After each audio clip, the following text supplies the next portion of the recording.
नमस्कार, ये आकाशवाणी चंडीगढ़ है। बाप्रतिका से प्रादेशिक समाचार सुनिए। पहले इस बुलेटिन के मुख्य समाचार। भारतीय जनता पार्टी की चुनाव प्रबंधन समिति के संयोजक सुभाष बराला ने एग्जिट पोल के परिणामों पर कहा कि श्री नरेंद्र मोदी तीसरी बार प्रधानमंत्री बनने जा रहे हैं। हरियाणा के मुख्य निर्वाचन अधिकारी अनुराग अग्रवाल ने कहा कि राजनीतिक दल या चुनाव लड़ रहे उम्मीदवारों की ओर से नामित एजेंट का पुलिस सत्यापन किया जाएगा। हरियाणा में परसों 4 जून को शराब के ठेके बंद रहेंगे। हरियाणा में गर्मी का प्रकोप जारी। अगले 3 दिनों में अधिकतम तापमान में कोई बड़ा बदलाव होने की संभावना नहीं। और जींद के नागरिक अस्पताल परिसर में एक सामाजिक संगठन द्वारा पक्षियों के लिए पानी से भरे कसोरे रखे गए। अब समाचार विस्तार से। भारतीय जनता पार्टी की चुनाव प्रबंधन समिति के संयोजक व राज्यसभा सदस्य सुभाष बराला ने एग्जिट पोल के परिणामों पर प्रतिक्रिया देते हुए दावा किया कि पार्टी 400 पार का लक्ष्य हासिल करेगी। सुभाष बराला आज रोहतक में बीजेपी के प्रदेश कार्यालय में चुनाव प्रबंधन समिति की बैठक में शिरकत करने के बाद पत्रकारों से बातचीत कर रहे थे। उन्होंने कहा कि एग्जिट पोल में पूरे देश में लोकसभा सीट का जो अनुमान दिखाया गया है, उससे निश्चित होता है कि नरेंद्र मोदी तीसरी बार प्रधानमंत्री बनेंगे। राज्यसभा सदस्य सुभाष बराला ने एग्जिट पोल पर सवाल उठाने पर कांग्रेस नेता राहुल गांधी को निशाने पर लिया। उन्होंने कहा कि देश में मीडिया और सर्वे एजेंसियां निष्पक्ष तौर पर काम कर रही हैं। इन एजेंसियों के अनुमान से लगता है कि वो चुनाव परिणाम के बाद राजनीतिक तौर पर हाशिए पर चले जाएंगे। इसलिए हार की बौखलाहट में ही राहुल गांधी इस प्रकार का बयान दे रहे हैं। श्री बराला ने हरियाणा में सभी 10 लोकसभा सीट पर जीत का दावा किया। इसी के साथ उन्होंने लोकसभा चुनाव के दौरान भीतर घात के आरोप को सिरे से नकार दिया। उन्होंने कहा कि पार्टी के अंदर भीतर घात की बात अभी तक सामने नहीं आई है। करनाल लोकसभा क्षेत्र से बीजेपी प्रत्याशी मनोहर लाल ने आज एग्जिट पोल पर प्रतिक्रिया देते हुए कहा कि देश में तीसरी बार बीजेपी की सरकार बनने जा रही है। वहीं इंद्री के विधायक रामकुमार कश्यप ने कहा कि हम हरियाणा की सभी 10 की 10 सीटों पर प्रचंड जीत हासिल करेंगे। पूर्व मुख्यमंत्री मनोहर लाल करनाल की इंद्री में कार्यकर्ताओं के साथ चुनाव की समीक्षा के बाद मीडिया से बात कर रहे थे। इस मौके पर उनके साथ सांसद संजय भाटिया और विधायक रामकुमार कश्यप भी उपस्थित रहे। पूर्व मुख्यमंत्री ने सभी कार्यकर्ताओं का धन्यवाद करते हुए कहा कि तीसरी बार फिर नरेंद्र मोदी देश के प्रधानमंत्री बनने जा रहे हैं। उन्होंने कहा कि जनता ने कांग्रेस पार्टी को पूरी तरह से नकार दिया है। हरियाणा के पूर्व मुख्यमंत्री भूपेंद्र सिंह हुड्डा ने भी लोकसभा चुनाव की एग्जिट पोल पर प्रतिक्रिया दी है। उन्होंने कहा कि चुनाव परिणाम एग्जिट पोल से बेहतर आने की उम्मीद है। श्री हुड्डा ने कहा कि लोगों ने कांग्रेस को दिल खोल कर वोट दिया, इसलिए 4 जून को परिणाम इससे बेहतर होंगे। हालांकि उन्होंने कहा कि जनता का जो भी फैसला आएगा वो उन्हें मंजूर होगा। आज रोहतक में अपने निवास पर पत्रकारों से बातचीत में श्री हुड्डा ने मुख्यमंत्री नायब सिंह की ओर से मतदान के दौरान लगाई गई गड़बड़ी के आरोप पर कहा कि ये बीजेपी की सरकार की बौखलाहट है जो सामने आई है। उन्होंने कहा कि उन्हें पता चल गया है कि हरियाणा में उनका सफाया हो रहा है।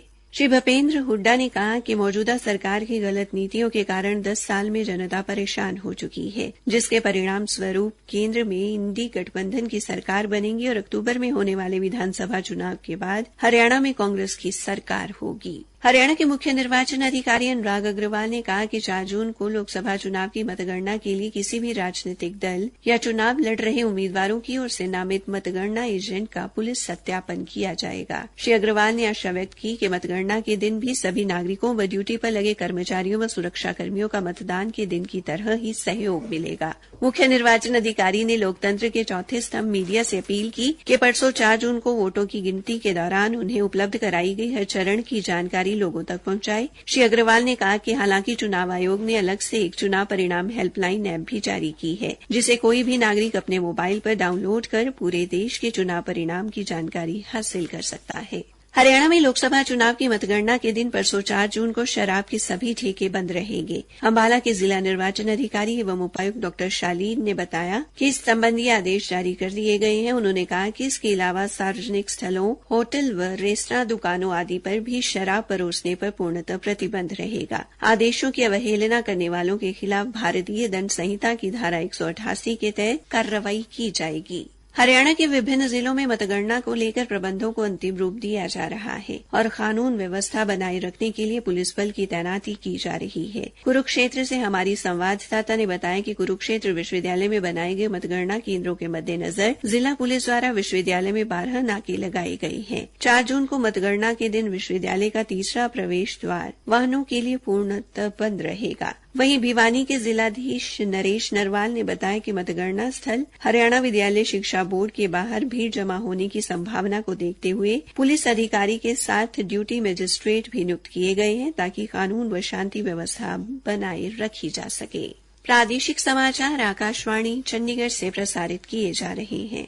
हरियाणा में गर्मी का प्रकोप जारी है। हालांकि प्रदेश में कल हल्की बारिश होने से लोगों को गर्मी से कुछ राहत मिली, लेकिन आज फिर लू का चलना जारी रहा। मौसम विभाग ने कहा कि आगामी 3 दिनों तक अधिकतम तापमान में कोई बड़ा बदलाव नहीं होगा और उसके बाद 2 से 3 डिग्री सेल्सियस की गिरावट दर्ज की जा सकती है। विभाग ने कल से 6 जून तक हरियाणा व चंडीगढ़ में कहीं कहीं गरज चमक व कुछ जगह पर 30 से 40 किलोमीटर प्रति घंटे की रफ्तार से हवाएं चलने की संभावना जताई है। जून माह की चिलचिलाती धूप और लू से एक तरफ जहां आम जनमानस बुरी तरह परेशान है, वहीं पशु व पक्षियों का भी जीना मुहाल हो गया है। पीने के लिए मारे मारे फिर रहे पक्षियों को देखते हुए सामाजिक संगठन महात्मा गांधी शिक्षा एवं समाज विकास द्वारा मुख्यालय के नागरिक अस्पताल परिसर में पक्षियों के लिए दाना और पीने के लिए पानी से भरे कसोरे रखे गए हैं। नागरिक अस्पताल के कार्यकारी प्रधान चिकित्सा अधिकारी डॉ राजेश भोला ने बताया, जो जिला जींद की संस्था है महात्मा गांधी शिक्षा एवं समाज विकास संगठन, वो और उनके सभी मेंबरान जो है आज सिविल हॉस्पिटल जींद में पहुंचे हैं। लगभग 50 के करीब जो है हमने पशु पक्षियों के लिए जो कसोरे हैं वो यहाँ हमारे जो कैंपस है उसके अंदर लगवाए हैं और इसको हम लोग अपनी तरफ से पूरा मेंटेन भी करेंगे ताकि आने वाले समय में कम से कम गर्मियों तक तो इनको एज इट इज रखा जाए।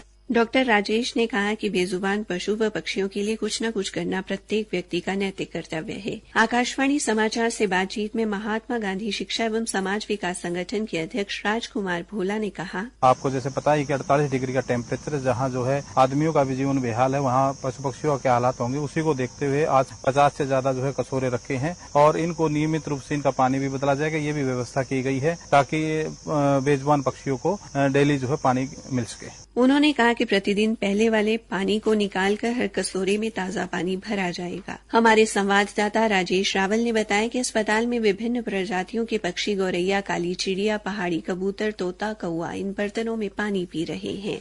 आज सुबह करीब 4 बजे साधुगढ़ और सरहिंद रेलवे स्टेशन के बीच माल ढुलाई को समर्पित गलियारे वाले ट्रैक पर चलने वाली 2 मालगाड़ियां पटरी से उतर गईं, जिससे साथ लगती रेलवे लाइन पर आवाजाही में विघ्न उत्पन्न हुआ। अंबाला रेल मंडल के वरिष्ठ मंडल वाणिज्यिक प्रबंधक नवीन कुमार ने अंबाला में पत्रकारों को बताया कि हादसे में कोई जानी नुकसान नहीं हुआ। उन्होंने बताया कि इस कारण Kolkata Amritsar summer special express के चलने में देरी हुई। यात्री गाड़ी से एक SLR और एक जनरल कोच को अलग करने के बाद रेलगाड़ी को राजपुरा धुरी लुधियाना रेल मार्ग से भेजा गया। उन्होंने कहा कि अन्य रेलगाड़ियों को राजपुरा, पटियाला और धुरी स्टेशनों की तरफ से भेजा गया, जबकि कुछ रेलगाड़ियों को चंडीगढ़ रास्ते भेजा गया। श्री नवीन कुमार ने कहा कि रेल संचालन के लिए रेल लाइन के पुनः स्थापन का काम जारी है और जल्द ही रेलगाड़ियों का सामान्य परिचालन बहाल होने की उम्मीद है। अंत में मुख्य समाचार एक बार फिर। भारतीय जनता पार्टी की चुनाव प्रबंधन समिति के संयोजक सुभाष बराला ने एग्जिट पोल के परिणामों पर कहा कि श्री नरेंद्र मोदी तीसरी बार प्रधानमंत्री बनने जा रहे हैं। हरियाणा के मुख्य निर्वाचन अधिकारी अनुराग अग्रवाल ने कहा कि राजनीतिक दल या चुनाव लड़ रहे उम्मीदवारों की ओर से नामित एजेंट का पुलिस सत्यापन किया जाएगा। इसी के साथ ये समाचार बुलेटिन समाप्त हुआ।